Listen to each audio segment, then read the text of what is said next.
ಹಾಗೆ ma'am last time ನಿಮ್ಮನ್ನ meet ಮಾಡಕ್ಕೆ ಅಂತ ಬಂದಾಗ ನನಗೊಂದು ಇಂಗ್ರೀಡಿಯೆಂಟ್ ಬಗ್ಗೆ ಹೇಳಿದ್ರಿ ನೀವು ಕ್ಷೀರಬಲ ತೈಲ ಅಂತ ಹೇಳ್ಬಿಟ್ಟು. So I am very curious ಅದು ಹೇಗೆ ವರ್ಕ್ ಆಗುತ್ತೆ ಏನು ಅಂತ ಹೇಳಿ. ಅದೊಂಥರ ಮಲ್ಟಿ ಫಂಕ್ಷನಲ್ ಆಯಿಲ್ ಅಂತಾನೆ ಹೇಳ್ಬೋದು. ಜಾಯಿಂಟ್ ಪೇನ್ ಇರೋರಿಗೆ ಜಾಯಿಂಟ್ ಪೇನ್ ರಿಡ್ಯೂಸ್ ಆಗುತ್ತೆ, ಸ್ಕಿನ್ ಡಲ್ ಆಗಿದ್ರೆ ಡಲ್ನೆಸ್ ನ ಹೋಗ್ಸುತ್ತೆ. ಅದನ್ನ ಟಾಪ್ ಟು ಟೋ ಆಗಿ ಯೂಸ್ ಮಾಡ್ಬೋದು ನಾವು. ಹೇರ್ ಫಾಲ್ ಕಂಟ್ರೋಲ್ ಆಗ್ತಿದೆ ಅಥವಾ ಓವರ್ ಎಕ್ಸೆಸ್ ಆಫ್ ಹೀಟ್ ಆಗಿದ್ರೆ ಅವಾಗ್ಲೂ ಕೂಡ ಹೇರ್ ಫಾಲ್ ಆಗುತ್ತೆ. ಹೇರ್ಗೂ ಯೂಸ್ ಮಾಡ್ಬೋದು ಅದನ್ನ, ಆಯ್ತಾ. ಹೇರ್ ಫಾಲ್ ಕಂಟ್ರೋಲ್ಗೆ ಯೂಸ್ ಮಾಡ್ಬೋದು. ಫೇಸ್ ಅಲ್ಲಿ ಯಾರ್ದೆಲ್ಲ ತುಂಬಾ ಡಲ್ನೆಸ್ ಇರುತ್ತೆ, ಪೋರ್ಸ್ ಓಪನ್ ಪೋರ್ಸ್ ಪ್ರಾಬ್ಲಮ್ ಇರುತ್ತೆ, ಮಕ್ಕಳಲ್ಲಿ ಸ್ವಲ್ಪ ಕಲರ್ ಇಂಪ್ರೂವ್ ಆಗಲಿ ಅನ್ನೋ ಆಸೆ ಕೂಡ ಇರುತ್ತಲ್ಲ, ಹಾಗಾಗಿ ಅದಕ್ಕೆ ಏಜ್ ಲಿಮಿಟ್ ಇಲ್ಲ, ಯಾವ ವೆದರ್ ಅಂತಾನೂ ಇಲ್ಲ. ಯಾರು ಬೇಕಾದರೂ ಈಸಿಯಾಗಿ ಯೂಸ್ ಮಾಡೋಕ್ಕಾಗುವಂಥ ಒಂದು ಆಯುರ್ವೇದದ ಒಂದು ಸುಪ್ರೀಂ ಆಯಿಲ್ ಅಂತಂದ್ರೆ ಅದು ಕ್ಷೀರಬಲ ತೈಲ ಅಂತ ಹೇಳಕ್ ಇಷ್ಟಪಡ್ತೀನಿ. ಅಂದ್ರೆ ಕ್ಷೀರ ಅಂದ್ರೆ ಹಾಲಲ್ವಾ, ಸೊ ಹಾಲಿಂದ ಮಾಡಿ ಹಾಲಿಂದನೇ, ಹಾಲನ್ನ ಎಣ್ಣೆ ಜೊತೆ ಹಾಕಿ ಚೆನ್ನಾಗಿ ಕುದಿಸಿ ಹಾಲಿನ ಅಂಶ ಎಲ್ಲ ಬಿಟ್ಕೊಳ್ಬೇಕು. ಅಲ್ಲಿ ತನಕ ಅದನ್ನ ಎಕ್ಸ್ಟ್ರಾಕ್ಟ್ ಮಾಡಿರ್ತಾರೆ. ಸೊ ಹಾಗಾಗಿ ಕ್ಷೀರದಿಂದ ಬಲ ಬಂದಿರುವಂತ ತೈಲಗೆ ಕ್ಷೀರ ಬಲ ತೈಲ ಅಂತ ಹೇಳ್ತೀವಿ. ಇಷ್ಟೊಂದು ಬೆನಿಫಿಟ್ಸ್ ಇರುವಂತಹ ಈ ಕ್ಷೀರಬಲ ತೈಲ ಎಲ್ಲ ಕಡೆ ಅವೈಲೇಬಲ್ ಇರುತ್ತೆ? ಎಲ್ಲ ಆಯುರ್ವೇದಿಕ್ ಶಾಪ್ಗಳಲ್ಲಿ ಅವೈಲೇಬಲ್ ಇರುತ್ತೆ, ಬೇರೆ ಬೇರೆ ಬ್ರ್ಯಾಂಡ್ ಅದೆಲ್ಲ ಸಿಗುತ್ತೆ. ಸೊ ಒಳ್ಳೆ ಬ್ರ್ಯಾಂಡ್, ರೆಪ್ಯೂಟೆಡ್ ಬ್ರ್ಯಾಂಡ್ ಅದು ತಗೊಂಡು ಅದನ್ನ ಅಪ್ಲೈ ಮಾಡ್ಕೊಳ್ತಾ ಬರ್ಬೋದು. ಅದನ್ನ ಮಾಡೋದು ಕರೆಕ್ಟ್ ಆಗಿ ಮಾಡ್ಬೇಕು, ಇಲ್ಲಾಂದ್ರೆ ಯಾವುದೇ ಆಗ್ಲಿ ಅಡ್ವರ್ಸ್ ಆಕ್ಷನ್ ಆಗುವಂತ ಚಾನ್ಸಸ್ ಇರುತ್ತೆ. ಸೊ ಆಯುರ್ವೇದಿಕ್ ತೈಲಗಳಲ್ಲಿ ತುಂಬಾ ಇರುತ್ತೆ, ಕ್ಷೀರಬಲ ತೈಲ, ಎಲಾದಿ ತೈಲ, ಕುಸುಮಾಂಗನ ತೈಲ, ಆಮೇಲೆ ಇದ್ರದ್ದು ಸ್ಯಾಫ್ರನ್ ಆಯಿಲ್, ಈ ತರದೆಲ್ಲ ಸಿಗುತ್ತಲ್ವಾ. ನಲ್ಪನಮಾದಿ ತೈಲ ಅಂತೆಲ್ಲ ಸಿಗುತ್ತೆ. ಆಮೇಲೆ ಇದು ಏನದು ಕುಂಕುಮಾದಿ ತೈಲ ಅಂತಾನೂ ಬರುತ್ತೆ ಅಲ್ವಾ. ಸೊ ಕುಂಕುಮಾದಿ ತೈಲ ಎಕ್ಸ್ಟ್ರಾಕ್ಟ್ ಮಾಡಿರೋದು ಯಾವ್ದಂದ್ರೆ ಸ್ಯಾಫ್ರಿನ್ ಇಂದ. ಓಕೆ. ಸ್ಯಾಫ್ರನ್ ಅನ್ನ ಎಣ್ಣೆಗೆ ಹಾಕಿ 21 ಡೇಸ್ ಹಾಕಿ ಬಿಟ್ಟು ಅದನ್ನ ಚೆನ್ನಾಗಿ ಕುದಿಸಿದಾಗ ಬರುವಂತದ್ದೇ ಕುಂಕುಮಾದಿ ತೈಲ ಅಂತ. ಕುಂಕುಮ ಮೀನ್ಸ್ ಸ್ಯಾಫ್ರನ್, ಸಂಸ್ಕೃತ್ ಅಲ್ಲಿ ಕುಂಕುಮ ಅಂದ್ರೆ ಸ್ಯಾಫ್ರನ್. ಸೊ ಅದರಿಂದ ಆಯಿಲ್ ಮಾಡಿರ್ತಾರೆ. ಅದು ಫೇರ್ನೆಸ್ಗೆ ತುಂಬಾ ಚೆನ್ನಾಗಿ ಯೂಸ್ ಆಗುತ್ತೆ, ಮಾರ್ಕ್ಸ್ ಎಲ್ಲ ರಿಡಕ್ಷನ್ಗೆ, ಫೇರ್ನೆಸ್ಗೆ ತುಂಬಾ ಚೆನ್ನಾಗಿ ಅದು ಹೆಲ್ಪ್ ಮಾಡುತ್ತೆ. ಮಕ್ಕಳಿಗೂ ಕೂಡ ನಾವು ಮಸಾಜ್ ಕೊಡ್ತೀವಲ್ವಾ, ಚಿಕ್ಕ ಚಿಕ್ಕ ಮಕ್ಕಳಿಗೆ ಎಣ್ಣೆ ಸ್ನಾನ ಮಾಡಿಸ್ಬೇಕಂದ್ರೆ ಕೊಬ್ಬರಿ ಎಣ್ಣೆ ಜೊತೆಗೆ ಅದನ್ನು ಮಿಕ್ಸ್ ಮಾಡಿಕೊಂಡು ಮಸಾಜ್ ಮಾಡೋದ್ರಿಂದ ತುಂಬಾ ಚೆನ್ನಾಗಿ ಅವರಿಗೆ ಕಲರ್ ಬರುತ್ತೆ. ಅಂದ್ರೆ ನಾಟ್ ಓನ್ಲಿ ಫೇರ್ನೆಸ್ ಬಟ್ ವರ್ಚಸ್ ಕೂಡ ತುಂಬಾ ಚೆನ್ನಾಗಿ ಇನ್ಕ್ರೀಸ್ ಆಗುತ್ತೆ. ಯಾವುದೇ ತೈಲಗಳಾಗಲಿ, ಸಾಧಾರಣ ಕೊಬ್ಬರಿ ಎಣ್ಣೆಯಿಂದ ಹಿಡಿದು ನಾವು ಮನೆಯಲ್ಲಿ ಯೂಸ್ ಮಾಡುವಂಥ ಯಾವುದೇ ತೈಲದಿಂದ ನಮಗಾಗಲಿ ಮಕ್ಕಳಿಗಾಗಲಿ ಮಸಾಜ್ ಮಾಡಿದಾಗ ತುಂಬ ಜನದ ಕಂಪ್ಲೇಂಟ್ ಏನಂದ್ರೆ ಹರಳೆಣ್ಣೆ ಹಚ್ಚಿದ್ರೆ ಮಗು ಕಪ್ಪಗಾಗೋಯ್ತು, ಕೊಬ್ಬರಿ ಎಣ್ಣೆ ಹಚ್ಚಿದ್ರೆ ಅವ್ನಿಗಾಗಲ್ಲ ಕಪ್ಪಗಾಗೋಯ್ತು ಅಂತೆಲ್ಲ ಅಂತಾರೆ. ಪ್ರಾಬ್ಲಮ್ ಇರೋದು ಎಣ್ಣೆನಲ್ಲ, ಇವ್ರು ಮಾಡೋ ಪ್ರೋಸೆಸ್ ಅಲ್ಲಿ ಇರುತ್ತೆ. ಯಾವುದೇ ತೈಲ ಆಗ್ಲಿ ಅದನ್ನ ಅಪ್ಲೈ ಮಾಡಿದಾಗ ಅದನ್ನ ನಾವು ಡಿಟರ್ಜೆಂಟ್ ಬೇಸ್ಡ್ ಲಿಕ್ವಿಡ್ ಸೋಪ್ ಆಗ್ಲಿ ಹಾಕಿದಾಗ ಅದು ಕಪ್ಪಗಾಗೇ ಆಗುತ್ತೆ. ಸೊ ಅದ್ರ ಬದಲು ತೈಲದಿಂದ ಮಸಾಜ್ ಕೊಟ್ಟು, ಅಂದ್ರೆ ಎಣ್ಣೆ ಸ್ನಾನ ಮಾಡಿದಾಗ ಹಿಂದಿನಲ್ಲಿ ಈಗ ನಮ್ಮ ಅಜ್ಜಿ ಅಥವಾ ಅವ್ರ ಅಜ್ಜಿ ತರ ಆಗ್ಲಿ, ಹಿಂದಿನ ಜನರೇಷನ್ ಅವ್ರು ಏನ್ ಮಾಡ್ತಿದ್ರು, ಸೋಪ್ಗಳನ್ನ ಯೂಸ್ ಮಾಡ್ತಿರ್ಲಿಲ್ಲ, ಕಡಲೆ ಹಿಟ್ಟನ್ನ ಯೂಸ್ ಮಾಡ್ತಿದ್ರು. ಬಿಕಾಸ್ ಅವ್ರಿಗೆ ಗೊತ್ತಿತ್ತು ಸೈನ್ಸ್ ಹೇಗೆ ವರ್ಕ್ ಆಗುತ್ತೆ ಅಂತ ಅಂದ್ಬಿಟ್ಟು. ಸೊ ಯಾವುದೇ ಆಯಿಲ್ ನ ಅಪ್ಲೈ ಮಾಡಿರ್ಲಿ, ಸೋಪ್ ಹಾಕಿ ಚೆನ್ನಾಗಿ ವಾಶ್ ಮಾಡ್ಬಾರ್ದು. ಎಣ್ಣೆ ಹೋಗ್ಬಿಡ್ಲಿ ಅಂತ ಜಾಸ್ತಿ ಸೋಪ್ ಹಾಕ್ಬಿಡ್ತಾರೆ, ಆವಾಗ ಸ್ಕಿನ್ ಡಾರ್ಕ್ ಆಗುವಂತ ಚಾನ್ಸಸ್ ಇರುತ್ತೆ. ಕಾಮನ್ ಅಂದ್ರೆ ತೆಂಗಿನ ಎಣ್ಣೆಯಿಂದ ಹಿಡಿದು ನಾನೀಗ ಹೇಳಿರೋ ಯಾವುದೇ ಆಯಿಲು ಫೇಸ್ಗಾಗ್ಲಿ ಬಾಡಿಗಾಗ್ಲಿ ಅಪ್ಲೈ ಮಾಡಿದ್ರೆ ಪೌಡರ್ ವಾಶೇ ಮಾಡಬೇಕು. ಪೌಡರ್ ವಾಶ್ ಅಂದ್ರೆ ಯಾವುದು, ಇವಾಗ ಕಡಲೆ ಹಿಟ್ಟು, ಮನೆಯಲ್ಲೇ ಸಿಗುವಂತ ಕಡಲೆ ಹಿಟ್ಟಾಗಿರ್ಬೋದು ಅಥವಾ ಸೀಗೆಕಾಯಿ ಆಗಿರ್ಬೋದು, ಸ್ನಾನದ ಚೂರ್ಣಗಳು ತುಂಬಾ ಚೆನ್ನಾಗಿ, ಸೊ ಸ್ನಾನದ ಚೂರ್ಣ ಅಂತ ಸಿಗುತ್ತೆ. ಸೊ ಅದನ್ನ ನಾವು ಬಿಸಿ ನೀರಲ್ಲಿ ಕಲಸಿ ಅಪ್ಲೈ ಮಾಡ್ಕೊಂಡು 10 ನಿಮಿಷ ಬಿಟ್ಟು ಸುಮ್ಮನೆ ಹಗುರವಾಗಿ ವಾಶ್ ಮಾಡಿದ್ರೆ ಸಾಕು. ಈ ಎಣ್ಣೆದು ಜಿಡ್ಡು ಏನಿರುತ್ತೆ ಅದು ಹೋಗುತ್ತೆ, ಜೆಂಟಲ್ ವಾಶ್ ಆಗುತ್ತೆ, pH ಬ್ಯಾಲೆನ್ಸ್ ಪರ್ಫೆಕ್ಟ್ ಆಗಿರುತ್ತೆ. ಹಾಗಾಗಿ ಯಾವುದೇ ಎಣ್ಣೆ ಹಚ್ಚಿಬಿಟ್ಟು ಎಣ್ಣೆನ ಬ್ಲೇಮ್ ಮಾಡೋದಲ್ಲ, ಆದಷ್ಟು ಅದ್ರ ಕರೆಕ್ಟ್ ಆಗಿರುವಂಥ ಫಾರ್ಮುಲಾನ ನಾವು ಯೂಸ್ ಮಾಡ್ಕೊಳ್ಬೇಕು. ಸೊ ಸೋಪ್ ಹಾಕಬಾರ್ದು, ಎಣ್ಣೆ ಸ್ನಾನ ಮಾಡುವಾಗ ಸೋಪ್ ಹಾಕಬಾರ್ದು. ಅದ್ರ ಬದಲು ಸೀಗೆಕಾಯಿ ಅಥವಾ ಕಡಲೆ ಹಿಟ್ಟಿಂದ ಮಕ್ಳಿಗೂ ಅಷ್ಟೇ ಸ್ನಾನ ಮಾಡಿಸೋದ್ರಿಂದ ಅವತ್ತು ಒಂದು ದಿವಸಕ್ಕೆ ಸೋಪ್ ಬೇಡ, ಅಟ್ಲೀಸ್ಟ್ ಸೋಪೇ ಒಂದು ಸೊಲ್ಯೂಷನ್ ಅಲ್ಲ. ಈಗ ಯೂಶ್ವಲಿ ಮೇಕಪ್ ಮಾಡ್ಕೊಳ್ಳೋ ರೆಗ್ಯುಲರ್ ಆಗಿ ರಿಮೂವ್ ಮಾಡ್ಬೇಕಾದ್ರೆ ಕೆಲವರು ಮೇಕಪ್ ರಿಮೂವರ್ ಯೂಸ್ ಮಾಡ್ತಾರೆ, ಕೆಲವರು ಕೊಕೊನಟ್ ಆಯಿಲ್ ಯೂಸ್ ಮಾಡ್ತಾರೆ. ಆ ಟೈಮಲ್ಲಿ ಹೇಗೆ ಮ್ಯಾಮ್? ಅದು ರಿಮೂವರ್ದು ಎಲ್ಲ ಮೇಕಪ್ನು ಕೊಕೊನಟ್ ಆಯಿಲ್ ಅಲ್ಲಿ ರಿಮೂವ್ ಮಾಡೋವಂಥದ್ದಲ್ಲ. HD ಮೇಕಪ್, 3D ಮೇಕಪ್ ಅಂತ ಮಾಡಿರ್ತೀವಿ, ಅಥವಾ ನಾವಿವಾಗ ಅಂಡರ್ ಟೋನ್ ಓ ಟೋನ್ ಎಲ್ಲ ಹೆಚ್ಚಾಗಿ ಹಾಕಿರ್ತೀವಿ, ಸಿನಿ ಮೇಕಪ್ ಅಂತ ಮಾಡಿರ್ತೀವಿ.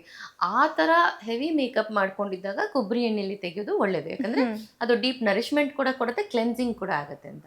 ಸುಮ್ಮನೆ ಆನ್ ದ ಗೋ ಮೇಕಪ್ ಅಥವಾ ಒಂದು ಲೈಟ್ ಫೌಂಡೇಶನ್ ಎಲ್ಲ ಹಾಕೊಂಡಿದ್ದಾಗ ಕೊಬ್ಬರಿ ಎಣ್ಣೆಲಿ ತೆಗೆಯುವಂಥ ನೆಸೆಸರಿ ಇಲ್ಲ. ಕೆಲವೊಂದು ಪ್ರಾಡಕ್ಟ್ ಕೊಬ್ಬರಿ ಎಣ್ಣೆ ಜೊತೆ ರಿಯಾಕ್ಟ್ ಆಗುವಂಥ ಚಾನ್ಸಸ್ ಇರುತ್ತೆ. ಲಿಕ್ವಿಡ್ ಫೌಂಡೇಶನ್ಸ್ ಯೂಸ್ ಮಾಡಿದ್ದಾರೆ ಅಂತಂದ್ರೆ ಹಸಿ ಹಾಲು ಅಥವಾ ಹಾಲಿನ ಕೆನೆನ ಲೈಟ್ ಆಗಿ ಮಸಾಜ್ ಕೊಟ್ಕೊಂಡು ವೈಪ್ ಔಟ್ ಮಾಡಿದ್ರೆ ಸಾಕು, ತುಂಬಾ ಚೆನ್ನಾಗಿ ಕ್ಲೆನ್ಸ್ ಆಗುತ್ತೆ. It's a very good makeup remover also. Nourishment ಕೊಡುತ್ತೆ, ಟೋನಿಂಗು ಮಾಡುತ್ತೆ, ಕ್ಲೆನ್ಸಿಂಗು ಮಾಡುತ್ತೆ.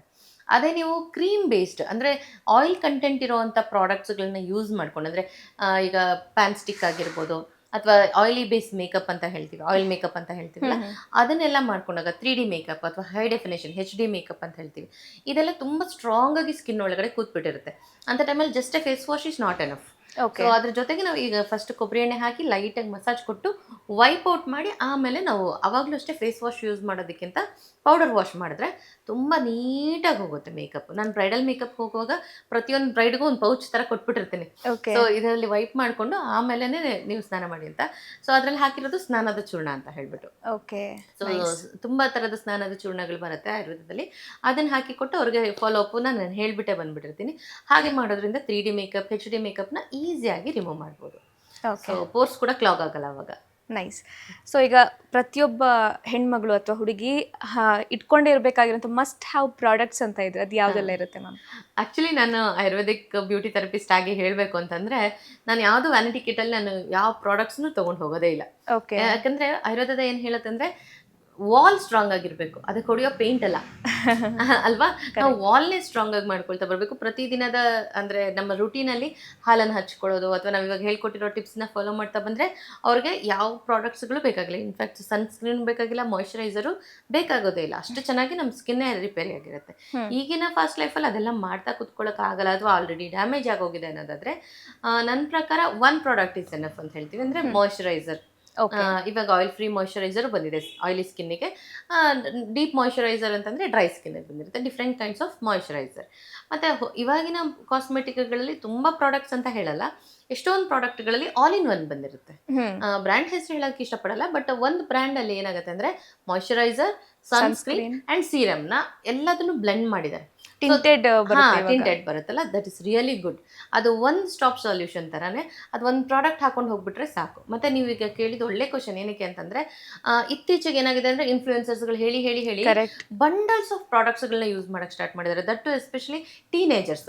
ಈಗ 35+ ಅವರು ಅದನ್ನ ತಲೆ ಕೆಡಿಸ್ಕೊಳ್ಳಲ್ಲ. ಅಯ್ಯೋ ಬಿಡು, ನೋಡ್ತಾರೆ ರೀಲ್ಸ್, ಅಕಸ್ಮಾತ್ ನೋಡಿದ್ರು ಇನ್ಫ್ಲೂಯೆನ್ಸರ್ ನೋಡಿದ್ರು ಹೋಗ್ಲಿ ಬಿಡು ಅಂತ ಬಿಟ್ಬಿಡ್ತಾರೆ. ಬಟ್ ಟೀನೇಜಲ್ಲಿ ಅಥವಾ ಯಂಗ್ಸ್ಟರ್ಸ್ ಏನು ಮಾಡ್ತಾರೆ, ನೋಡಿದ್ದೆಲ್ಲ ಎಕ್ಸ್ಪೆರಿಮೆಂಟ್ ಮಾಡೋದು. ಸೊ ಸೈನ್ಸ್ ಲ್ಯಾಬಲ್ಲೂ ಇರೋಲ್ಲ ಅಷ್ಟು ಕೆಮಿಕಲ್ ಪ್ರಾಡಕ್ಟ್ಸ್ಗಳು ಇವರು ವ್ಯಾನಿಟಿ ಕಿಟ್ಟಲ್ಲಿ ಇರುತ್ತೆ. ಸೊ ಅಷ್ಟೊಂದೆಲ್ಲ ಕೆಮಿಕಲ್ಸ್ಗಳನ್ನ ಹಾಕುವಂಥ ನೆಸೆಸರಿನೂ ಇರೋದಿಲ್ಲ.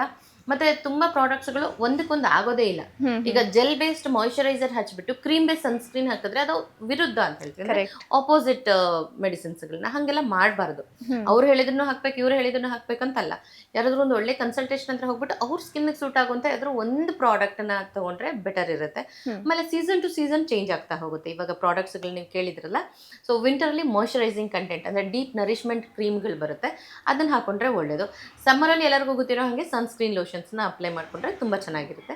ಆ್ಯಂಡ್ ರೈನಿ ಸೀಸನಲ್ಲಿ ಅಲರ್ಜಿ ಜಾಸ್ತಿ ಆಗುತ್ತೆ, ಹಾಗಾಗಿ ಕ್ಯಾಲಮೈನ್ ಲೋಷನ್ಸ್ಗಳನ್ನ ಅಪ್ಲೈ ಮಾಡ್ಕೊಳ್ಳೋದು ಬೆಟರ್ ಇರುತ್ತೆ. So season two season skin care ಕೂಡ ಸ್ವಲ್ಪ ರೂಟೀನಲ್ಲಿ ಚೇಂಜ್ ಮಾಡಿಕೊಂಡ್ರೆ ಯಾವಾಗಲೂ ಚೆನ್ನಾಗಿರ್ಬೋದು. ಓಕೆ.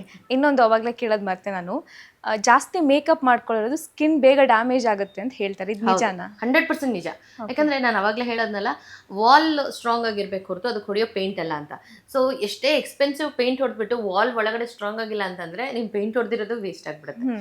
ಹಾಗೆ ಮೇಕಪ್ನು ಅಷ್ಟೇ, ಒಂದು ಯಾವುದೋ ಒಂದು ಸ್ಪೆಷಲ್ ಒಕೇಶನ್ ಇದೆ, ಬೇಕೇ ಬೇಕು ಅನ್ಸಿದಾಗ ಅಫ್ಕೋರ್ಸ್ ಮೇಕಪ್ ಮಾಡ್ಕೊಳ್ಳಿ, ಬೇಡ ಅಂತ ನಾನು ಹೇಳ್ತಾ ಇಲ್ಲ. But not every day. ಯಾವುದೇ ಮೇಕಪ್ ಪ್ರಾಡಕ್ಟ್ಸು ಸ್ಕಿನ್ ಫ್ರೆಂಡ್ಲಿ ಅಲ್ವೇ ಅಲ್ಲ.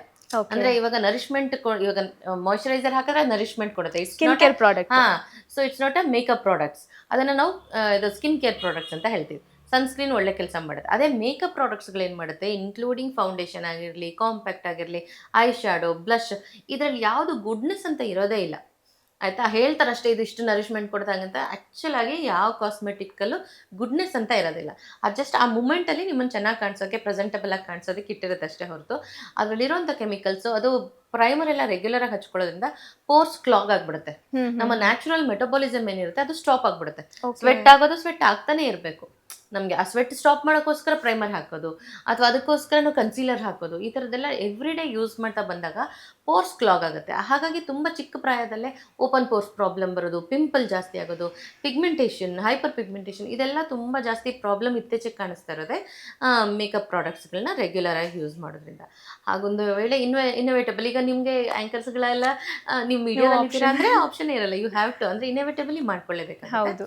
ಸೊ ಆ ಥರ ಟೈಮಲ್ಲಿ ನೀವೇನು ಮಾಡಿ ಅಂತಂದರೆ ಅದನ್ನು ಎಷ್ಟೊತ್ತು ಬೇಕೋ ಅಷ್ಟೊತ್ತಿಟ್ಟು ಆಮೇಲೆ ಒಳ್ಳೆ ವೆಟ್ ವೈಪ್ಸಿಂದ ತೊಗೊಂಡು ನೀಟಾಗಿ ಕ್ಲೆನ್ಸ್ ಮಾಡ್ಕೊಳ್ಳೋದು. ಅಥವಾ ಹಸಿ ಹಾಲು, milk cream is a very good cleanser ಅಂತ ಹೇಳ್ತೀನಿ. ಯಾವುದೇ ಮೇಕಪ್ ಆಗಲಿ ರಿಮೂವ್ ಮಾಡಬೇಕಂದ್ರೆ ಫ್ರೆಶ್ ಮಿಲ್ಕ್ ಕ್ರೀಮ್ ಅಥವಾ ಈಗ ಟೆಟ್ರಾ ಪ್ಯಾಕಲ್ಲೂ ಮಿಲ್ಕ್ ಕ್ಲೆನ್ಸರ್ಸ್ ಬರುತ್ತೆ ಅಲ್ವಾ? ಮಿಲ್ಕ್ ಕ್ಲೆನ್ಸರ್ಸ್ ಯಾವುದು ಮಿಲ್ಕ್ ಕ್ಲೆನ್ಸರ್ಸೇ ಅಲ್ಲ, ಅದ್ರಲ್ಲಿ ಮಿಲ್ಕೇ ಇರಲ್ಲ. ಸೊ ಮಿಲ್ಕ್ನೇ ಯೂಸ್ ಮಾಡಿ. ಇನ್ಸ್ಟೆಡ್ ಆಫ್ ಮಿಲ್ಕ್ ಕ್ಲೆನ್ಸರ್ ಮಿಲ್ಕನ್ನು ಯೂಸ್ ಮಾಡಿ. ಮಿಲ್ಕ್ ಕ್ರೀಮ್ ಅಂತ ಸಿಗುತ್ತೆ ಟೆಟ್ರಾ ಪ್ಯಾಕಲ್ಲಿ, ಅದನ್ನು ನೀವು ಕ್ಲೆನ್ಸರ್ ಥರ ಯೂಸ್ ಮಾಡಿದ್ರೆ ಇಟ್ ಇಸ್ ಎಡಿಬಲ್ ಅಂದರೆ ಇಟ್ ಇಸ್ ಅಪ್ಲಿಕೇಬಲ್ ಆಲ್ಸೋ. ಹೌದು. It is safe for edible, it safe for applicable. So ಯಾವುದೋ ಆಲ್ಟರ್ನೇಟಿವ್ ಯೂಸ್ ಮಾಡೋಕ್ಕಿಂತ ನಾವು ಡೈರೆಕ್ಟ್ ಪ್ರಾಡಕ್ಟನ್ನು ಯೂಸ್ ಮಾಡೋಣ. ಸೊ ಹಾಗಾಗಿ ಮಿಲ್ಕ್ ಕ್ರೀಮ್ನ ತೊಗೊಂಡು ನೀಟಾಗಿ ಅಪ್ಲೈ ಮಾಡಿಕೊಂಡು 1-2 ನಿಮಿಷ ಬಿಟ್ಟು ಹಾಟ್ ವಾಟರಲ್ಲಿ ವಾಶ್ ಮಾಡಿದರೆ ಸಾಕು. ನರಿಶ್ಮೆಂಟು ಸಿಗುತ್ತೆ, ನಿಮಗೆ ಕಂಪ್ಲೀಟ್ ಮೇಕಪ್ ರಿಮೂವ್ ಆಗುತ್ತೆ ಆ್ಯಂಡ್ ಗ್ಲಾಸಿ ಸ್ಕಿನ್ ಸಿಗುತ್ತೆ. ಸೊ ಖರ್ಚು ಕಡಿಮೆ, ಕೆಲಸನೂ ಈಸಿ ಆ್ಯಂಡ್ 100% ನ್ಯಾಚುರಲ್ ಆಗಿರುತ್ತೆ ಅದು. ಯಾ.